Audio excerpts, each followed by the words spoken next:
Brand new and just released, I have here from MSI the new AMD R9 270X.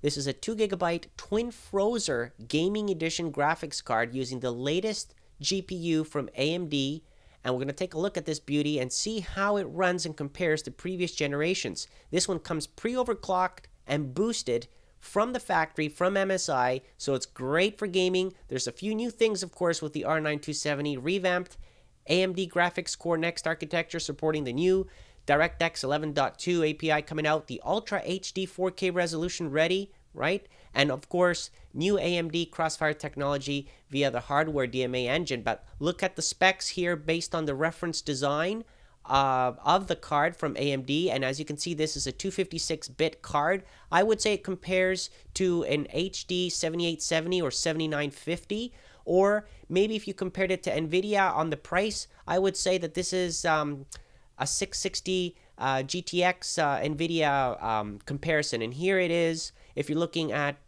different specs, this one here, the brand new MSI R9 270X. Of course, AMD has released other GPUs and MSI is carrying those other ones as well. But today we're looking at the 270X R9, and in the box we got the drivers, of course. You've got here some power connectors. This is a 180 watt rated GPU card, and of course you can install it and get it up and running with a 500 watt power supply, no problem. Everything that you need is ready to go. But I gotta point out one thing for you guys. This one here is a nice, cool and quiet card using the Twin Frozr vapor chamber technology on this one, with 4 heat pipes going through there that are sandwiched very nicely. And again, I do love MSI's design when it comes to cooling. Here are the outputs, of course. One thing that is new, you can have Eyefinity without the display port, which is great. You can have 2 of these puppies in Crossfire, 2 6-pin power connectors, as you can see there, and there is the BIOS switch in case you want to upgrade the firmware and control it that way as well. So there you have it. Again, you know, these are cards, new generation. A lot is slightly similar, meaning it's a 28 nanometer architecture GPU, but the cooling is excellent from MSI. As you can see there, the internals, the extra plate, the components, the military components, and of course here are my system specs that we're going to be testing this little guy on.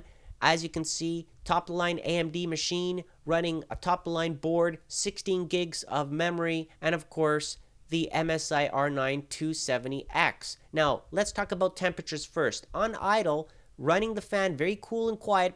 You've got 2 silent 10 centimeter propeller fans. It's running really nice. You hardly hear it. It's a whisper.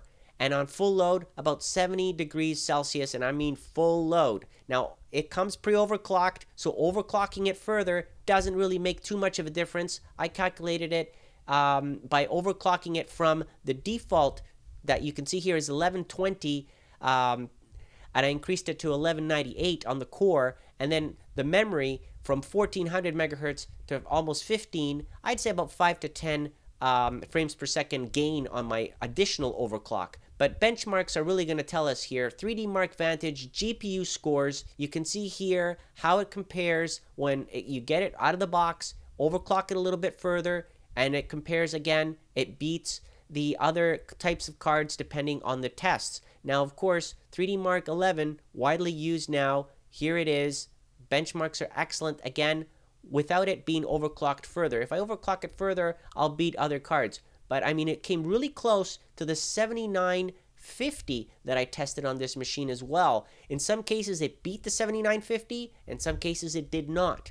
But it definitely beat the 7870 hands down on all the scores. And on a GTX 660, it beat most of the scores as well. So, I mean, it's definitely a 660 killer and a 7870. Now here again, comparing against the 7950 that I had on this machine previously, very close results. Only if I overclock it a little bit, it just tries to reach the 7950, but really can't touch it.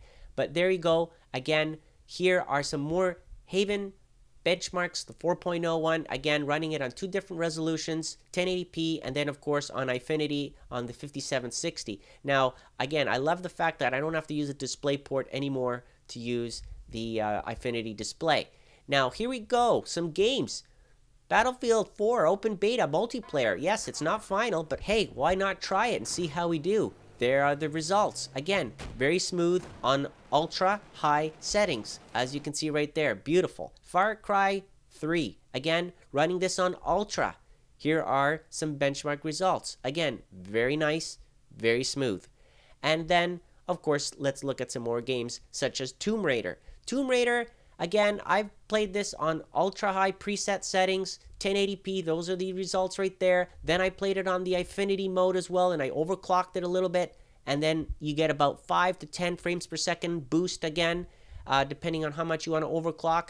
And it's great, again, to play it on Infinity. Here is Crysis 3, again, on very high preset settings. Wow, I really love the results I got here on Crysis 3. So definitely a great game to play with the latest titles. Here is Sleeping Dogs. Not sure if you guys have played this, but again, extreme preset settings. And again, on Alien vs. Predator benchmarks, terrific results there as well. So there you have it. Brand new card. We're going to be reviewing more of these from AMD very shortly. Let me know what you think about this beauty. I'll add the latest pricing below right now from Newegg.com if you're interested. Hope you enjoyed this video, and thank you for watching.